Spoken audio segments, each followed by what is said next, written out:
Get the black mind right. Ooh, la, la, la. No, no, no, no. Get the black mind right. Get the black mind right. No, no, no, no. Get the black mind right. No, no, no, no. Get the black mind right. No, no, no, no.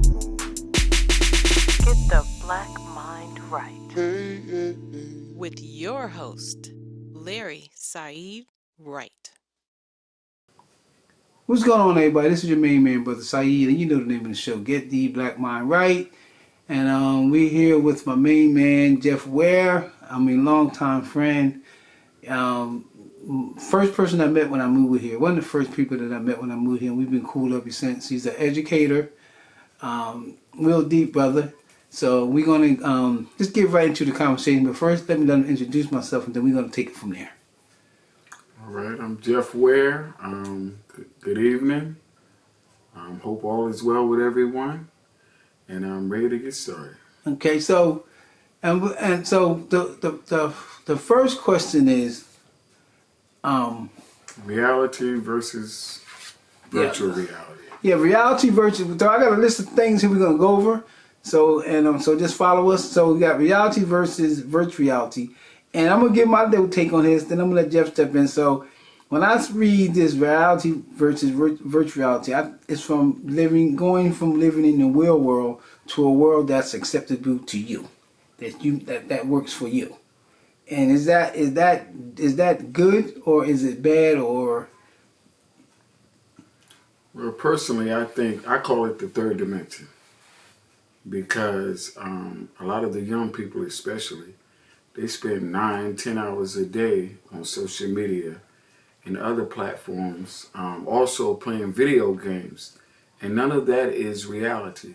And then once you leave that space, they have to deal with reality. And so if you're spending more time away from actual reality, then when you do have to deal with reality, I think you'll find it somewhat troubling. Because the real world is not fictional, and you have real problems Right. and real situations. Well, so we're gonna stick on that for a while. So do you have a problem with video games that I'm gonna say sell violence, sell sexism, sell all these isms, and well, we could say it is affecting, but how bad is the effect? Well, I think that it desensitized young people to the actual act. So you have certain games where you're shooting people, you're robbing people, you're doing all of these negative things. And so a young mind will think that, okay, when I get a little bit older, if I do these things, you have the same result. However, there is no restart button. If you go out here and you shoot someone and you kill them, then you're going to have to pay the consequences. And so I just think that, especially they grow up with it. You know what I mean? We're older, so we understand the difference.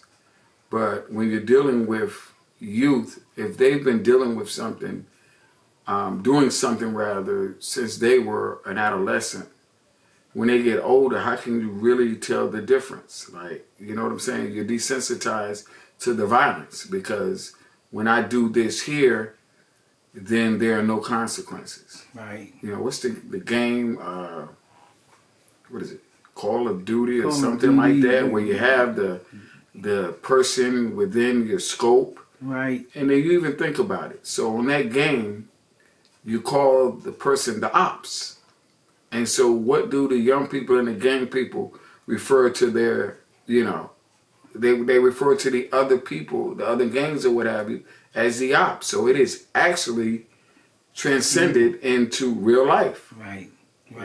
And it's like, and I'm gonna go back, and then I'm gonna come back to that. It's like they're hooked on that, like people used to be hooked on crack cocaine when it first came out. People might argue with that, but we're at a point now where you watch these videos, you see hearing people killing their parents because they took the game from them, they took their phone from them. So they're so attached to these games and to these phones and to these isms, I call them, because there's so many, isms like there, bad isms, good isms, but it just seems like even people my age or middle age, we getting attached to these games that I say program us to think differently about dealing with life. Right, definitely. I mean, you think about it, it's like taking Linus' blanket away because the phone has been the babysitter. Right. People when they're in the stroller, people are giving the kids the phone. So the phone is the babysitter, it's the pacifier. You know, whenever they're crying or whatever, when they're little, I see people do it. They give the child the phone so the child grows up in this virtual world. Right. And these kids are so smart. These kids are so smart that they play on that. Right. You know, they every night they'll play on me, they're playing their grandma, you know, they're playing so we get caught up just to say here because I don't want to hear that noise. Right. Opposed to your mom or my mom smacking the shit out you or telling you to go in the room, sit down and don't cut the TV on. Definitely. Think about it. They have withdrawal systems. So when you take that away, that's why they're so angry. Like you took away my blanket.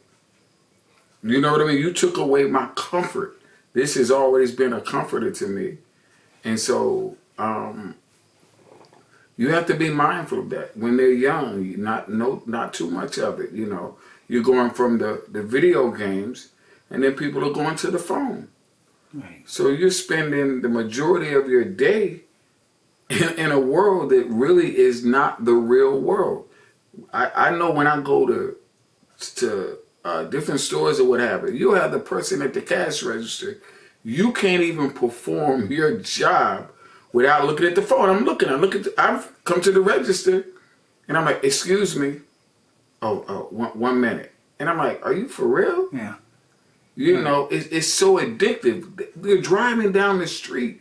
Well, I do that. And you're addicted, but they're watching social media, like they're scrolling. It's not like, okay, I'm looking at the maps or whatever. It's like they can't put it down. Yeah. You can put it down. It's like you said, it's an addiction. It's like alcohol. It's an addiction. But you know what though? But the reality versus the virtual reality is that we have even changed how we address people or look at ourselves, you know, basing our lives on this virtual reality, on this fake world, just like the them housewife shows. Yeah. Half of these women ain't even living in houses like that. Exactly. But they're being paid to portray an image that somebody created for them temporarily. And people have bought into it. That's the crazy part, is that you know that it's scripted. And people still buy into it like it's real. And it's just the craziest thing So to me. why do you think that though? Do you think people do that just to be able to escape you think people do that just to escape what they're going through in real life? I believe so. I believe that's why people spend so much time on social media watching these, and I'm not even going to call it reality TV because it's not reality. But I think that it is an escape. But I think that people must be mindful that when you do that, it starts to take you away from the real things going on in life. And I just want to say this. That's why when a lot of people, when you sit there and you look at other people's lives and you think they're living this wonderful life, which is fictional, and then you compare it to your life, now depression sets in. And, you know, I think a lot more people are experiencing that because they're not dealing with actual reality, and you have bought into that this is actual reality. And you know, and the thing about, I might get in trouble for what I say, but at one time we was a strong-minded community. It would take a lot to get over on us by what we see. Black people I'm talking about. Right. It would take a lot for us to believe shit because of what we went through, what we was going through, just dealing with trying to make it every day. Right. Now, if it's out there, somebody would say, well, I seen it on TV, I seen her do it, but dude, that ain't you. You feel what I'm saying? It's like you living your reality through somebody else's reality that's fake. It's fake news. But it's easier than dealing with your reality. They think, because as I look at YouTube and everybody is a motivational speaker. Everybody's a motivation. And I'm just looking. I'm like, wow. And it's like, yo, you're 22. What can you tell me about life? Oh, and it's always so simple. The solution is so simple. I took my last $5 and made $5 million. Like, are you for real? But the crazy part, and what I look at, is I see the people that view it, the number of views. But what do they look? But I can tell you, I'm gonna ask you this question: what when they look at this person saying they want this money, what are they looking at? They're not listening to the conversation. They're looking at the big car, how good and dressed she is, in the big house that's shot on the green screen. They're fixated on the material things. Right. And so what people don't want to do is they don't want to go through the process. See, that's what, especially young people. So working towards something, no, that's not what I want. I want to get there overnight. So you and I, we're fools because we've worked and we've, steady worked towards certain things. And so they feel as though they don't have to take that route, especially with the internet. Okay, so everybody, I just want to say, everybody has this get rich overnight scheme. Like, I just wanted to say this. So I see rappers that can't rap. I see singers who can't sing. I see people doing skits and it's not funny. Like, it's like, but everybody feels like that they can do this. Yeah, and this is what people ain't getting. They doing the 50th year of hip hop celebration this year, right? Right. Now, have you noticed that with the 50 years of hip hop, that none of these new rappers is on these tours? Because it's hip hop and that's rap. But there's a difference. Yeah. But you get and see, whoever said the 50 years of hip hop, they were smart. They wasn't gonna say 100 years because then they have to include these people. Right. So they were smart. So we do 50 years. That's the era where it stopped at before it start going to whatever. But I mean, when you think about it, so you have hip hop and you have rap, right? And rap is really the commercialization of the music. Right. But I'm gonna go back to that virtual versus reality. So now, what they've been able to do is they're able to rap music. Now you're able to present a negative message. It's melodic motivation, but the melodic motivation is to do negative. Like, and it's a combination of everything. So you're talking about I hear young guys in the car, of course, they just playing it so loud that, but everything is about the ops. Right. Everything is about doing something to them over there. Yo, they're such and such, and it's all negative. So you look at the video games, you listen to this music. So we were talking about being on social media, then we're talking about everything's gang, throwing up these signs. So it's glamorizing a lifestyle, right? That's going to lead you to prison. Right. But they don't tell you that part in the song. They don't tell you that part. Well, that's because the people that signs them and get them a check don't tell them that neither. Right. It's like, and it's funny to me, like Michael Irvin's son. Oh yeah, I saw that. Yeah. But you know what though? It was funny to me because Michael Irvin says, "Son, you can be a rapper, but you can't be that kind of rapper because you're rich. You grew up rich. You grew up in a gated community." But this goes to show you, and I told you earlier, you have the uneducated, the uncouth, right, that are leading the educated. You got kids in college right now that are trying to act like somebody with an 8th grade education. They're leading them. Yeah. It should be the other way around. Yeah. But they're buying into this image. Like I said, it's been promoted with the rap music. I mean, some of this, even the young ladies, I mean, we had a conversation. So it's like a minstrel show. Okay? So all the black rappers, you see them, they go and then they showing their teeth and all this. And then now the young ladies, they all sticking their tongue out. Yeah. I mean, how ignorant is that? I don't mean no harm, but who is making you do this? Who told you that this is a good look? The studio. Right. But what's being promoted is everything is about the bag. Right. So it's basically selling your soul voluntarily. Right.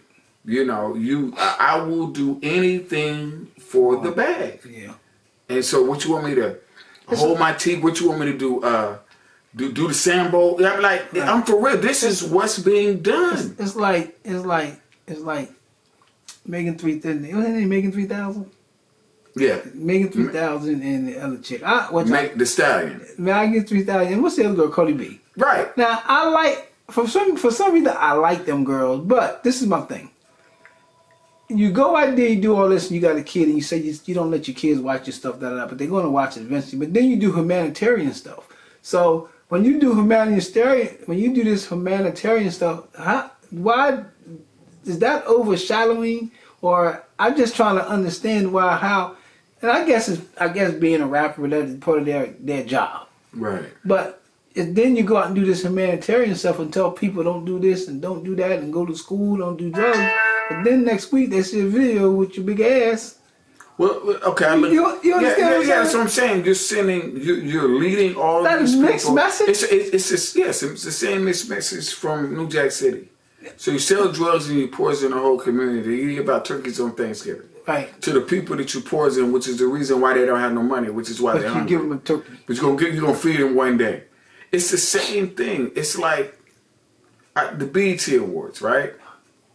Okay, I just want to know, can anybody come out and perform new rappers, not MCs, the Hip Hop 50, and not have somebody twerking? Like, can somebody just get original? Just come do a show. It's the same thing. Yeah, Everybody out there, Yeah. I wanted to say this, like the chick Lizzo, right? And these are the excuses they use. So you go to a Lakers game, and you think it's a good idea at a family event to bend over and start twerking. Well, look at Blueface. I mean, you see what he did last week? At the football game, got girls twerking, throwing up money. See, this is what I'm talking about. Ignorant, but it puts us, look at the light that it leads up, because you're doing this. Now you're being told to do this. And do you know, and I know they don't care because they don't see the big impact. Do you know how that makes us look as a people? It makes us look uncivilized. It is what it is, uncivilized. Because if you do that, right, why must you do that here? Right. See, and that's where I have a problem. I think we're moving in reverse, and it's not just young people; it's older people too. Okay, so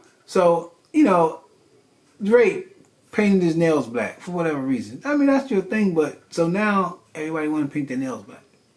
See, that's what I'm saying. The impact that these entertainers are having on the kids. And the thing about it is, they know they have this impact on this community, and they really don't care, and they play on it. And that's what I'm saying. So you're being pushed to do these things, and you're not realizing the negative impact. So you do it, and then you got all these other people out here emulating what you're doing, and then so you're in your gated community. You're so far removed from the damage the carnage that you're leaving behind. Right. It's pretty much it. And so, my kids are gonna go to private school. My kids are gonna. You see what I'm saying? They're gonna grow up in a gated community, and so it's not gonna affect them. But at the end of the day, it affects everybody. Yeah, because now you have affluent kids that are acting out and going to jail. Yeah, and doing dumb stuff. Yeah, and the bottom line is they do it. In the back of their mind is they stay in the back of their mind and say, well, my pop or my mom can get me out of trouble because we rich. And exactly. But then when reality sets in, the mom and dad gets the worst of it because they let their kids go astray. You feel what I'm saying? No, definitely, definitely. And then they want to sit here and blame somebody else. I can't. I told my mom this one time. I said, Mom, you can't take the blame for your grown ass kids getting in trouble. You can't take the blame. Now, when we was 12, 13, 14, you take the blame because you let us do it. But you didn't let us do that because you was a disciplinarian. So now, these people, they know what their kids doing. They know that if you sitting in your room with your door shut for 7 hours and you're afraid to go open your kid's door, that's your fault. Your children or young people living with anyone, whether it was you as a guardian or me as a parent, if you're afraid to go knock on your kid's door, open your kid's door, and go through his room right then and there, you have lost the battle. No doubt, no doubt. I mean, I had people, is your internet, right? They want to stay home and be on the computer all day. Change the passcode. Simple solution. Simple. But they're going to get mad. And you know what I mean? So, but they want to be their children's friend. They ain't being nobody's friend. And at the end of the day, when they're incarcerated, then not everybody has a wake-up call, because at some point you do something you can't get out of. Your money can't get you out of it. And then that's when everybody's racist. I mean, you know what I'm saying? Everything ain't, and like I said, I'm pro-black and I'm a black nationalist, but everything ain't about being racist. And I'm gonna tell you what, I'm so glad. I'm gonna tell your audience, for you to get to this point, because 20 years ago we would have had this conversation. I would be saying what you're saying, which I've always been that way, and you would have been, oh no, they this is that. But the reality of it is, I'm gonna go a little deeper. The divide with us as a people is really monetary. So it's like a caste system. So you have rich black people who really are not aligned with the causes of the average black person. They could care less. They could care less. I mean, you know what I'm saying? You can't ask, and this is the thing I learned. You can't ask rich people to feel sorry for poor people because they don't know how it is to be poor. They can be sympathetic. Right. But if you're going to feel sorry for me, come hang out with me for a week and see how I really live. Then we can have a conversation. But just to say you feel sorry, you don't feel sorry for me. You feel sympathetic because you don't know what we go through every day. Right. You can have empathy, but if you've never experienced it, then you can't say. But the crazy part about that is, I'm going to go back to these entertainers. Okay? So we had a conversation the other day, and I was telling you about how symbolism and how we as black people, we attach to whatever's new out there. It becomes the rallying cry. So this may be unpopular, but like Colin Kaepernick, I could care less whether or not he's in the NFL or not. When you have seniors who now have to have an ID, who need to be able to vote or what have you, and I haven't seen anyone offering, you know what I mean, to assist them with this process financially, to pay for it or to provide the transportation or to assist with getting the documents for that. Like, that's more important than us sitting there worrying about somebody who was already a professional athlete. I think he received a $10 million settlement, so they basically admitted what they did, and our focus is still on that, and no disrespect to him, so I think it was admirable, but what was the end game?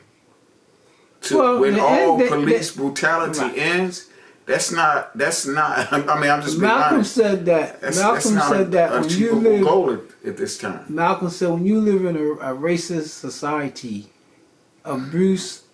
I mean, what did he say? Yeah, if you live in a racist society, hate and hate towards a certain culture will never end. Right. Because we are, we are we get the brunt of their hate because they can't do to their own people what they can do to us because they get away with it. Right. And with Cat, You know, I think when Cap kneeled the first time, I think when he kneeled, I think Cap was doing it for a reason. But what Cap got caught up was them brothers that got in his ear. The other, except for the few brothers stuck by the side to the end, them other brothers, they got the call from their owners and said, "Go ahead and kneel if you want. We got a trick for you." But my thing was, okay, And once they you didn't fall, and the people that probably told him we was gonna fall in line, they didn't fall in line. okay, so this is what I'm saying. Okay, so 20 people kneel, 20 people lost their job, 20 people no longer able to take care of their family. Right. Right. What was accomplished? Right. But he still got paid. But yeah, so he got paid in the end. But I'm saying, I'm talking about even with Nike. And even I'm saying he's got endorsement deals or what have you. People don't. But I'm just saying that at the end, so people were so caught up on, oh, he kneeling. We're so anti, like, and I understand. I'm not disagreeing with the stance or what have you. I'm saying the method. What did you hope to accomplish? And so then when the message was twisted around, and then you said it was for the flag or what have you, then you didn't come out and you didn't make any more statements. Right. So my thing was, why wouldn't you clarify that? Right. Like, okay, listen, this is what this is about. Right. Because what's going on now is, and we were talking earlier as well, about words. So Okay. so before we go there, when you get to words, this is good because we're gonna go from lie to cap. Okay. And that falls right in line. So we get ready to talk about. Right. So right. he's at so I'm still stuck in the old age. I know what a lie is, but I didn't know what a cap was. But this is something that the newer generation has come up with, and to me, it actually takes away from the actual word. When you are telling a lie, you're telling a lie. A lie. And so when I say you're lying, it actually has a more of a bigger effect as opposed to me saying that's cap. What, you need a cap on the bottle? Or So when they say that's baseball cap, cap? does that mean it means it's a lie or they believe the lie? Cap means it's a lie. But somebody has come up with a great idea, very clever, that you just say something is cap. So, in my opinion, now the person is not a liar. They just said something that was cap. So now the truth and the lie. The truth is the lie. So now I can tell a lie, and you can just say, "Oh, that's cap."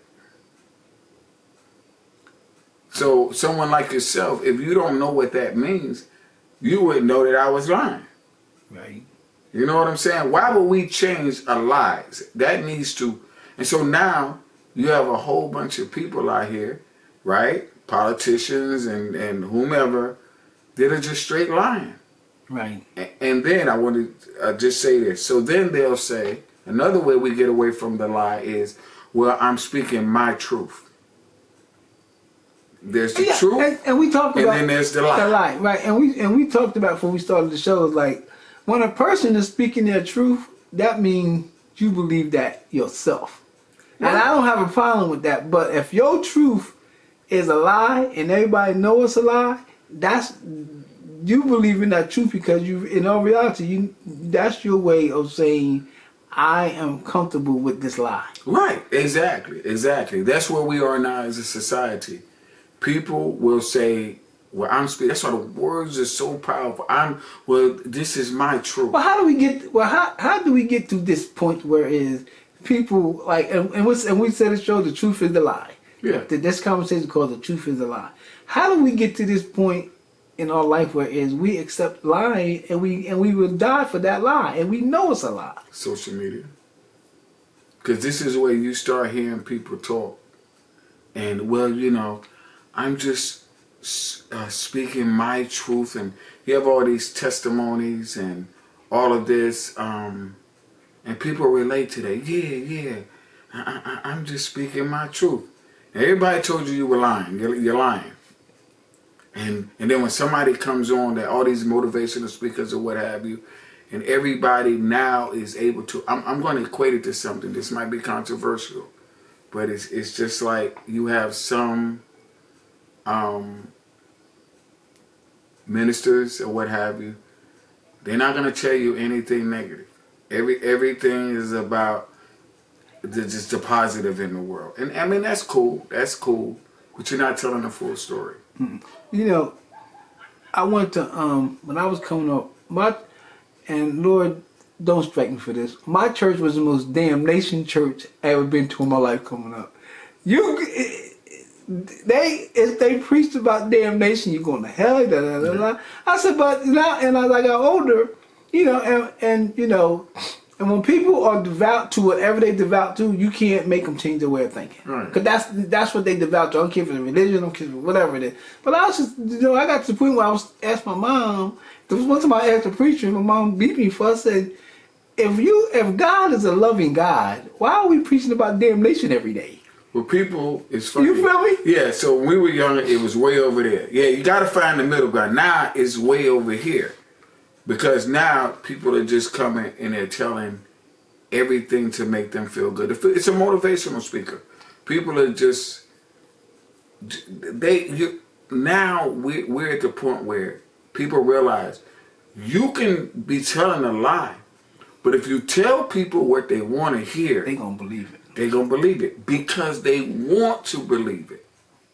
So then that becomes my truth. Right. Now, you see what I'm saying? Yeah. So now your truth is believing what you want to believe versus believing, one of my favorite sayings, it is what it is. Yeah. Like, I'm not even going to debate that. a lie. Yeah. Like, you 250 pounds and you 6'4". And you say, well, you know what? I want to be a jockey. Yo, it's not gonna happen. Or you bringing bad energy. No, I'm not bringing bad energy. I'm telling you the truth. Right. Right. You're not gonna be a jockey. You're not gonna be a jockey. You can click your heels together 3 times. You know, or whatever. It's not gonna happen. Now, I just want to say this, boy. I just want to allude to. That's when we're talking about the words now. So bad energy. So you got to be mindful of that now. When you come around young people and you're telling them the truth, you're telling them about processes because they don't like processes. They want to hear it now. Yeah. So when you tell me that what it's going to take, then you're bringing bad energy. So the truth becomes bad energy. Right. You see what I'm saying? Yeah. So when you're not telling me what I want to hear. Right. And this is the thing I brings up. If you tell somebody they're canceled, that already mean they don't care. Yeah. The cancel culture. So you calling these people, you already telling these people you canceling them out right now because of what you name them, whatever that name came from.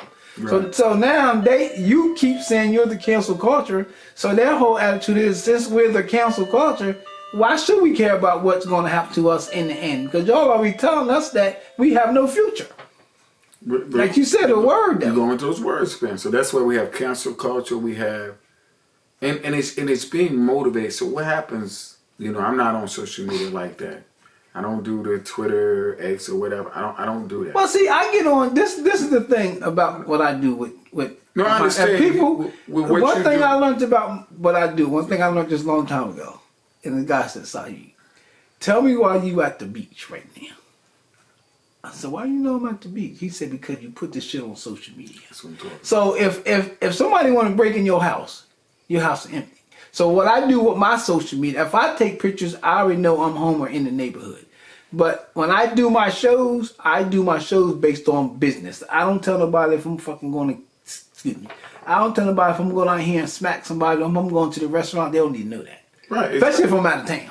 Exactly. I know it's not, I'm not against social media, but you have to understand, you're not spending 9 and 10 hours on social media. Mm. See, that's just what, I ask the young people, you know, when I go to the stores or whatever, you know, I say, hey, you know, how much time you spend on there? Not, because, you know, they can actually tell, it tells them how long they've been on it. And so, you know, I had a young lady, about 10 hours, I was like, 10 hours of your day? It's only 24 hours in a day. I said, so you sleep probably about 8 of those. So you know, Now, you see what I'm saying? now, I will sit on here but I don't be on social media just to TikTok, that kind of stuff. I be on social media because of my business, and I can be on there for a while. But I understand that I have to spend time with my wife and my grandkids. There's a difference. In, what I'm saying, I'm talking about those. You gotta understand. They just scroll. Right. And scroll. And so what you end up doing is you spend all that time invested in somebody else's life. Right. So you're investing more of your time in someone else's life than you're investing in your own life. Because like I said, if you sleep 8 hours, you got 7 hours in between. Mm-hmm. So if you got a job, when are you investing any time in your life? In your life, yeah. So when we're talking about bad energy, okay, and the words that people are using. So now you have people that spend so much time on social media that they spend, say you're on social media, let's say 9 hours a day, and you sleep for 8 hours, that's 17 hours. And then you got 7 hours if you go to school or you go to your job or what have you. So what time do you have invested in yourself? Right. You see what I'm saying? And so that's why they're being influenced so much by social media, because you're sitting. It's like when we were younger, and they told you don't sit in front of the TV too long. That's out the window. Yeah, but I'm saying, but you see the movie Cable Guy? Yeah. That was it. He was just, his whole personality, everything was coming from cable. Right. Because that was the babysitter. Yeah. And so that's how people are being what can I say, programmed. Yeah. In the words of Program Enemy, they watch Channel 0. Exactly. So look, we kind of touched on the cat, and we kind of touched on the truth and my truth.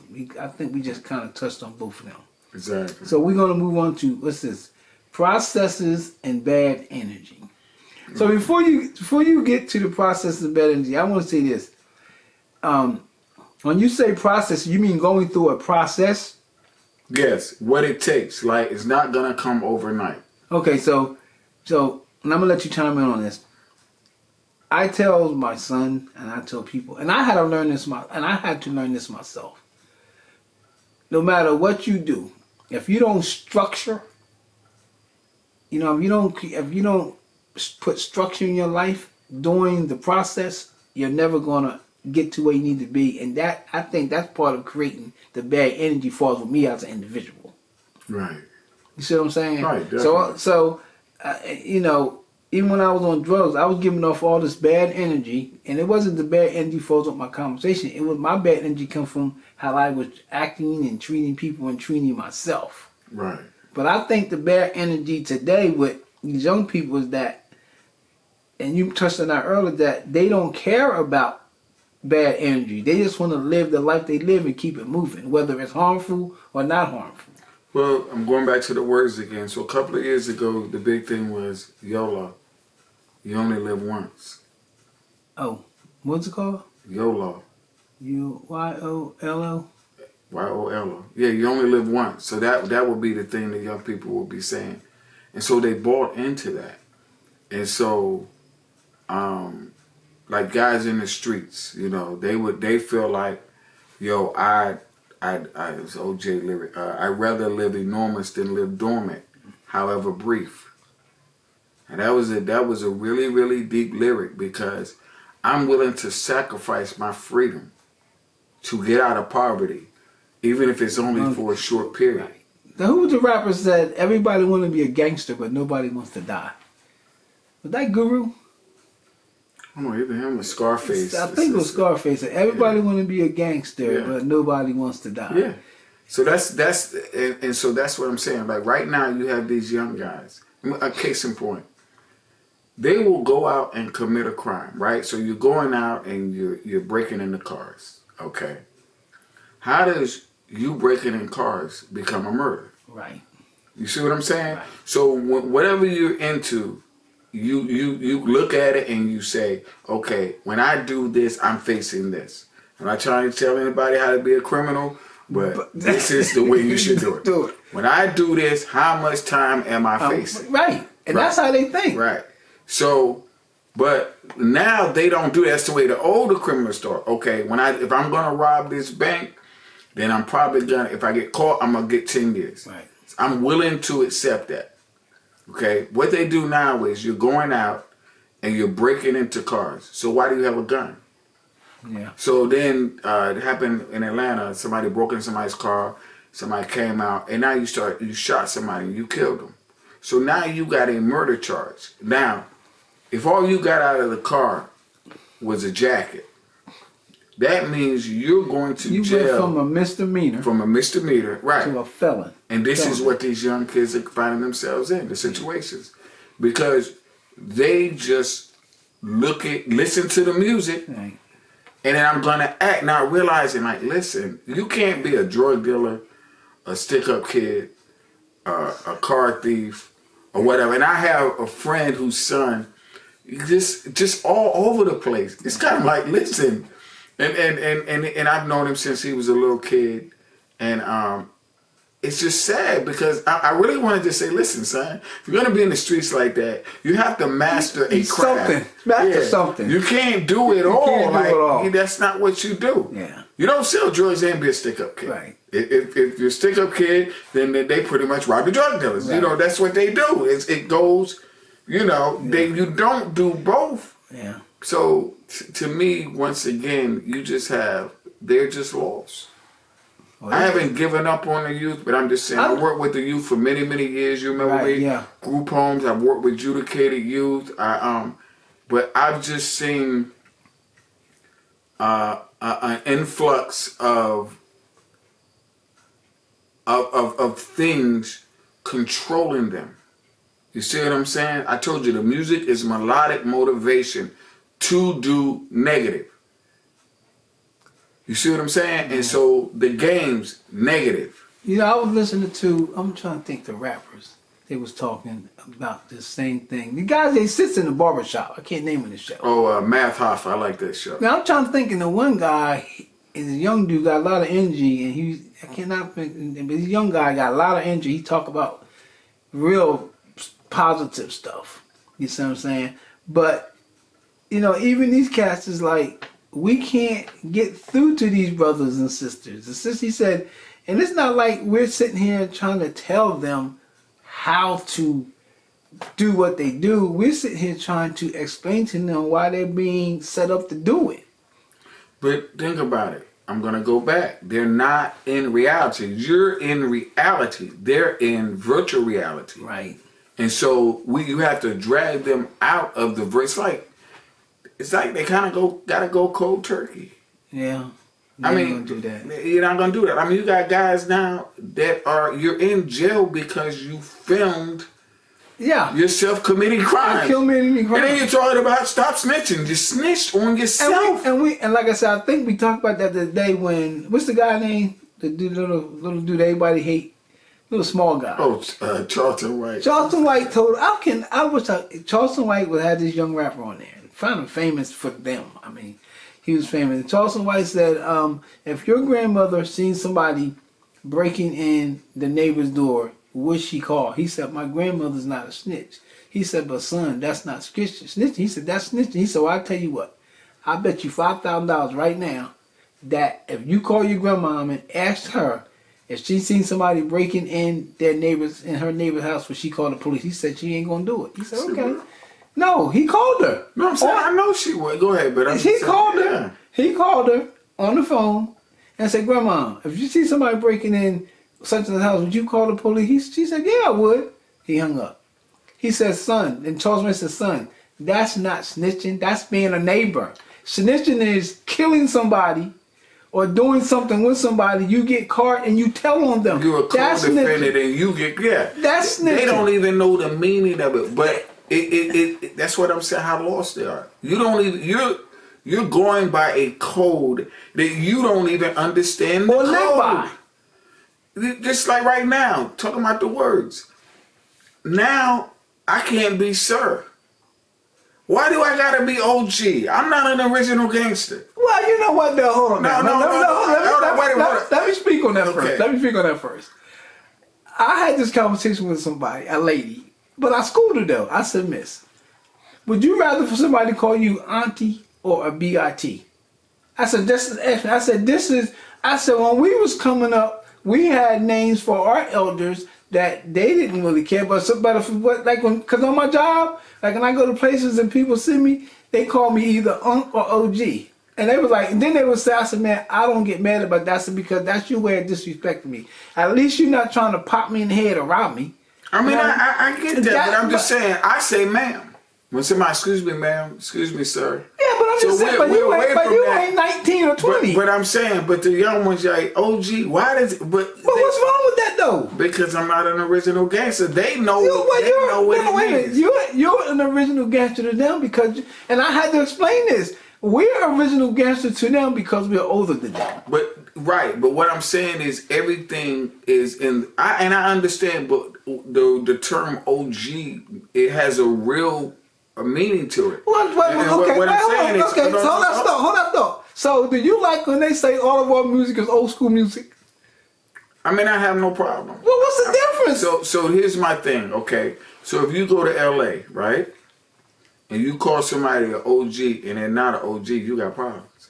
No, but that's different. No, I think, cause I don't know their culture, but I know that, hold on, wait a minute, I just want to make this point. Why must we're clarifying a negative connotation, a negative in law-abiding citizens. What I'm saying is that is their world. Right. That is a term of endearment for the older gangsters that were before them. I understand it fully. I respect it. What I'm saying is, why is everything now based upon this type of stuff, which is I don't see negative anything. It's connotation. like Mary J. Blige and Kim Whitfield.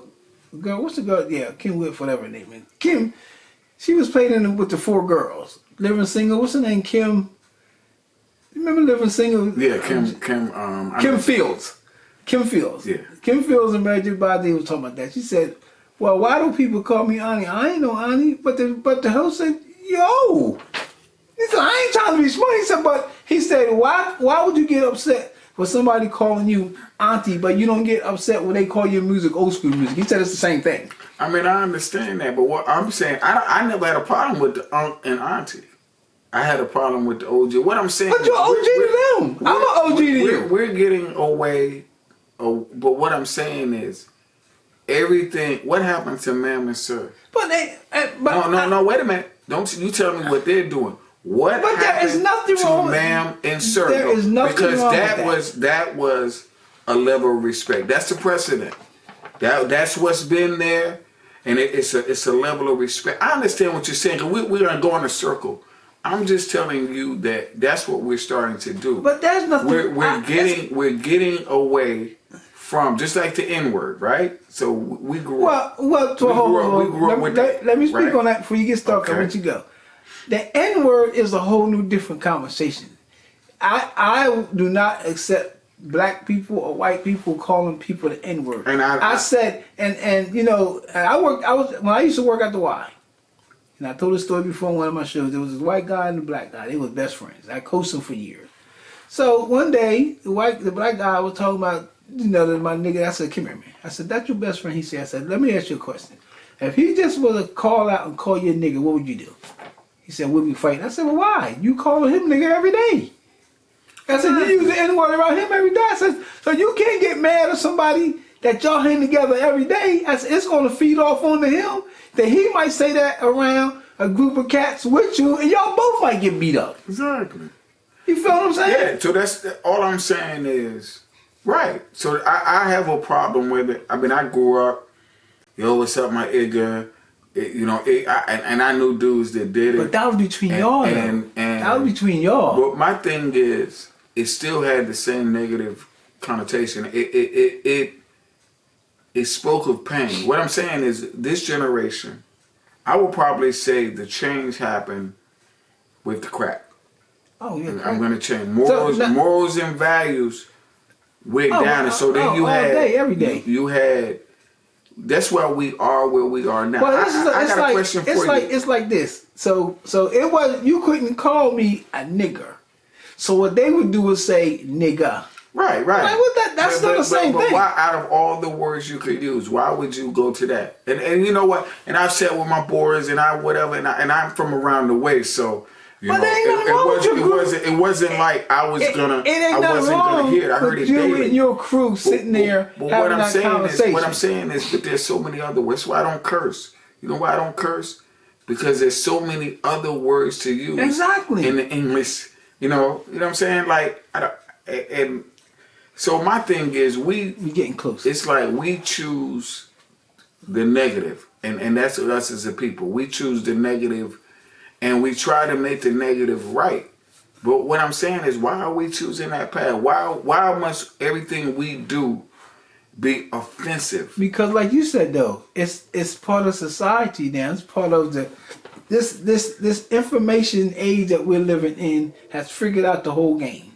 But but we're the scapegoats. We're the scapegoats because we're being made to listen. Like when Luke and them back in the day, we talking about when it went from hip hop to rap.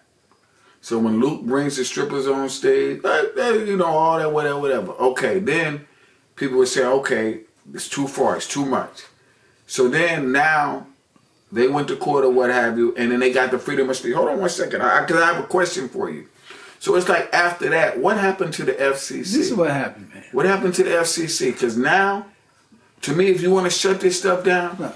if you got weapons or you got naked girls or whatever in the videos, we're not gonna play the videos. We're not gonna play the songs on the radio if they now, talk about drugs, sex. Who is the biggest consumer on spending frivolously? Meaning we buy anything. Right. So why would they control something that they know we're going to feed you did into? Before. It's like okay, we gave you what you wanted. That's what I'm saying. So Luke went to court. Okay, the freedom of speech. Okay, whatever, they won. But you still have the FCC, right? So what I want to know is, why are videos being allowed on YouTube with people with guns, little young guys with guns, whatever? Because the industry controls the industry controls the market. The industry controls government, right? Because the filibusters and all this stuff, everybody gets a check. I mean, I know it's about the money, but what I'm saying is... But the main thing of it is this. Anything they can do to make us look dumb, that's dumb, my point. And feel dumb, they happy. It's a minstrel show. That's where we are as a people, and they're using entertainment to promote it. And sports. That's all I'm saying. Entertainment and sports. It's like this. I love... Now, let me tell you. Now, somebody might... Once they hear this, they might get mad at me. But I love Deion as who he is. Oh, definitely. But Deion right now, man, Deion right now isn't helping sports, and I'm gonna tell you why. He isn't helping sports because now he got people in the mindset that it's all about entertainment. But and he want to play football, but it's about entertainment. It's because if you was a coach. If your dad was a coach, or if your best friend was a coach, you as a coach would not let my son run across the football field with a $5,000, $10,000, $20,000, $50,000 watch on. That's not football. That's not sports. I'm not a fan of the whole watch thing, but let me tell you this. I mean, I'm just talking about at halftime. If you coaching somebody, what would you do as a coach if your son sitting there, probably listening to me, but he's selling merchandise? Well, they said somebody else put it out there. No, I'm with you. I'm not a fan of the watch. I think that, but in his defense, right, I had to really think on this. Just like these young ladies walking around half dressed. First, I was like, oh, they don't know better. You know why? Because they're 21, 22. This has been going on their whole lives. But Jeff, I'm asking you, but I gotta cut you off because listen, we're not talking about somebody that you might know in the hood ain't never had shit. Let me finish. Right. We ain't talking about somebody that you might know in the hood ain't never had nothing. That get the blame, that's fine. We talking about a man who talk about all these values right? Right. Got money, know everything, but he let his son doing stuff that the people in the hood would do. But what I'm saying is this, they grew up on, like, okay, football for the last 20 years, somebody get a touchdown, what do? We grew up watching Billy White. We don't have a problem with that. Hold on, we grew up watching Billy White Shoes Johnson. I used to love watching Monday Night Football. You know my name in high school was, when you know my name in school was not Russell? You know I wasn't back then. Well, 77. White Shoes Wright. They named me after Billy White. So that's what I'm saying. So Billy, do you know how much hate? We loved it. I loved it. That was my favorite. I used to watch Monday Night Football highlights for that. But what I'm saying is this. So then, when the era when LeBron and them came in, that's when it became entertainment. When they changed wrestling to WWE entertainment, remember we was thinking it was real. So what I'm saying is, so from about 2000, in the entertainment with everything, somebody gets a sack, they got to do a dance. Ezekiel Elliott scores a touchdown.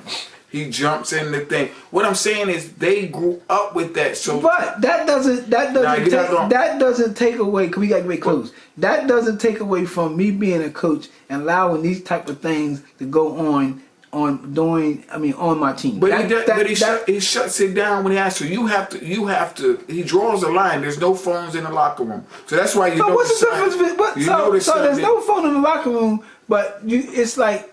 You can do all this kind of stuff. So but they're just doing it. But then when you gotta. I mean, I know what you're saying. I'm not against what you're saying. I'm just saying I think he realizes with these new kids you're gonna do it. Because I've seen NFL players. You're down 3 touchdowns, dude, and you're doing a dance after the sack. But it's there's a big difference between telling the man that making $100 million what he can and can't do, what they grew and up telling on. Your son what he can and can't do. They grew up on it. So when you tell your son, so look, we got to go ready to close up. So we want to just touch on this one. We got least educated leading the. And you know what? In a way, we were just talking about that because I actually think that these cats now that transfer from school to school, they're not getting the education. And but the bottom line is this: at the end of the day. A lot of them boys are gonna be back on the corner doing the same thing they was doing because somebody fed them, like you said, fed them a bunch of lies, and they didn't take advantage of the things that they should have took care of when that education was offered to them. There is no way a high school, and I think I told somebody that there is no way a kid should go to a prep school or to these schools now just for being all these basketball players and don't come out of that school if you're there without a trade. You gotta But I'm gonna give Deion credit. I heard the guy. See, they don't be showing everything. So I watched the guy. No, I like Deion. No, hold on, wait a minute. I watched the guy the other day that came in, and he basically told them that you better get I know all of you think you're going to the NFL. And they're not. He was a former NFL coach. When he told them maybe 1 or 2, or like he was really, and he broke it down. I was like, wow, and that's what they needed to hear. But it goes back. We ended with this. It goes back to they would rather believe the lie. You know why?